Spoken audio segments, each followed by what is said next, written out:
Okay, guys, I'm going to break down this article from Dan Larimer, who just put in his formal resignation at Block One, and I just kind of want to break down this article just from a perspective of a developer and crypto enthusiast. Take it or leave it. I'm just going to share kind of how I interpreted this.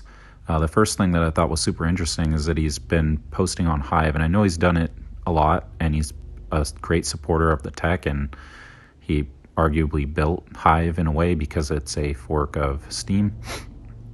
But he starts out kind of, in these first paragraphs, he talks a lot about Bitcoin and how dope Bitcoin is and why it exists. And then he transitions into talking about EOS here.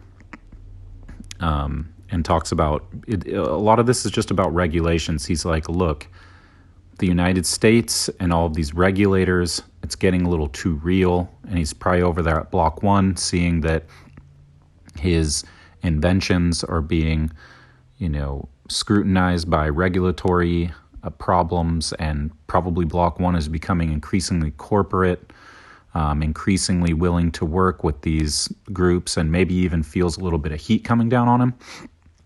A lot of shout outs to Bitcoin here. He talks about his history in building decentralized finance, so he's kind of talking about his story here. But let's get into the juicy stuff. He talks about a big thing that he talks about, which he may not have talked about before publicly, is that posting and earning on Hive creates taxable events. And this is kind of a bad thing for Hive and Voice users, saying that they're complicated with taxable events. And he says he rejects it. He rejects making the money there because he doesn't want any of these things fucking with his accounting. And you got to keep in mind, this guy's probably super rich. I don't know what his net worth is, but having to waste your time with accounting to make, if you scroll the way down to the bottom of this article, you can see he's made, a total of $2.30 here. I mean, you probably don't want to fuck with an accountant if you're doing that, right? So let's keep going.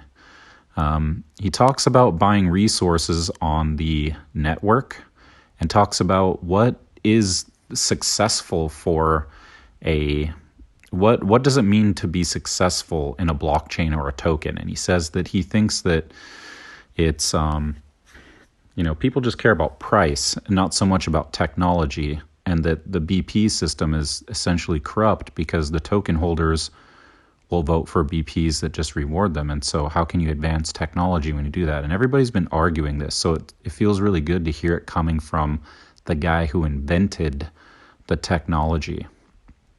And he also, this sentence here, I feel like is pretty controversial, actually. He's saying, what if success meant that it becomes a walled garden centralized with a bunch of KYC'd users? And this is a big point. I think that what he's coming out here and saying that is really, really huge is that KYC sucks. That and a lot of people are saying that in the industry, that KYC is surveillance. KYC is not good for decentralization. So let's keep going. And he questions why people use Ethereum, even though the gas fees are so high, and which is great. The good thing about Dan is that he was one of the OG crypto guys. He was talking to Satoshi.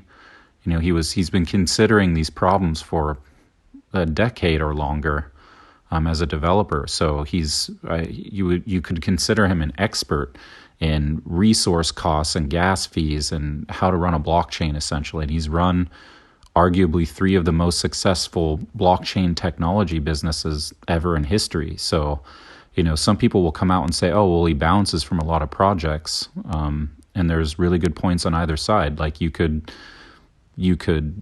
argue that if it's decentralized, why does it need a leader? But also you could argue, maybe he bounces a little too quick. I think that there's valid points.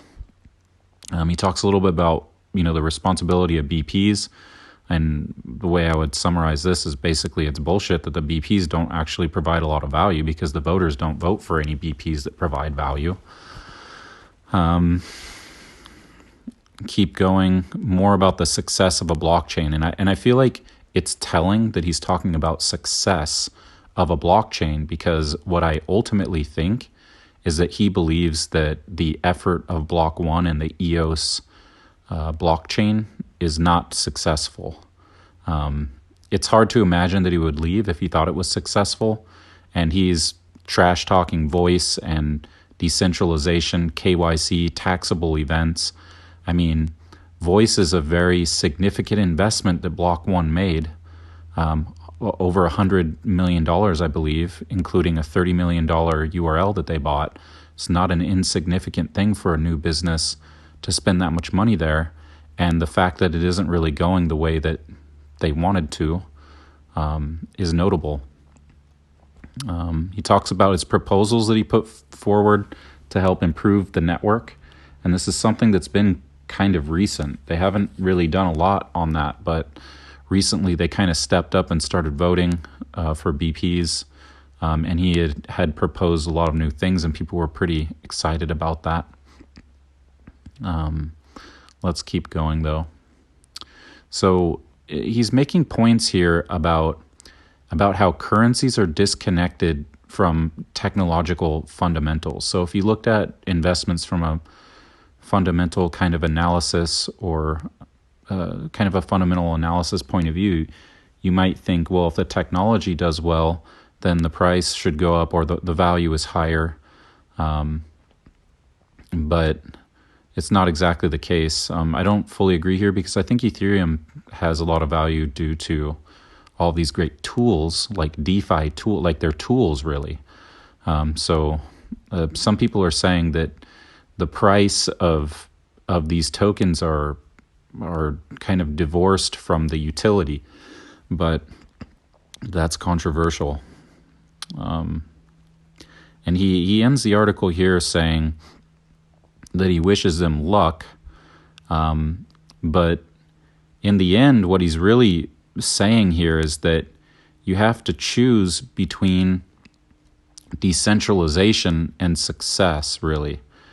Because if success means centralization, government surveillance, regulatory surveillance, and regulatory friction, then is it really success for crypto and blockchains?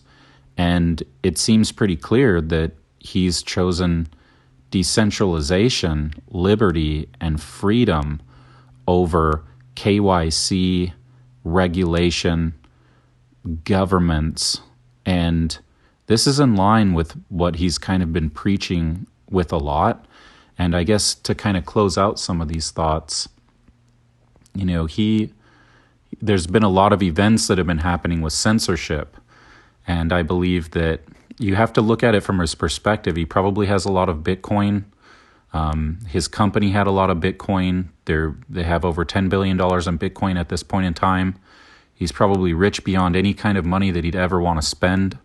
So that must influence your decisions. He's probably tired of being held down by what Block 1 is doing. They're not getting as much traction as people think that they should. And he's seeing everything that's going on in the world, and he's taken a lot of his time. Sometimes I poke fun at him because he seems like a Thomas Jefferson, but like, what does that really mean? It means that he believes in liberty so much that he's spending most of his time figuring out governance problems and how to build systems. And these systems aren't just financial. They're about expression, and they're about liberty and freedom. And that is very much needed in today's world with, this kind of division that's going on and censorship. The president was censored by one of these big social media companies. And there's just been so much tension, and there aren't really any great tools out there. Even Hive itself, it was forked off of essentially what was a coup from the Tron Foundation and Justin Sun. And I think that, when you have all of these things together, you're rich. Block 1 is going the suit and tie route and fucking with these regulators is going to take years. There's all these complaints. The EOS mainnet is not running properly. And all he really cares about is governance issues if you really look at it, because liberty is a big topic. It's not just about money. It's about expression and, privacy. And so I wouldn't be surprised if the next tools that he builds are going to be tackling some of these problems. They won't be so currency based, but more about censorship resistance. I wouldn't be surprised if he builds something similar to Hive again, but maybe more decentralized. I don't really know. But in the end, he's chosen decentralization and the principles of crypto over the suit and ties.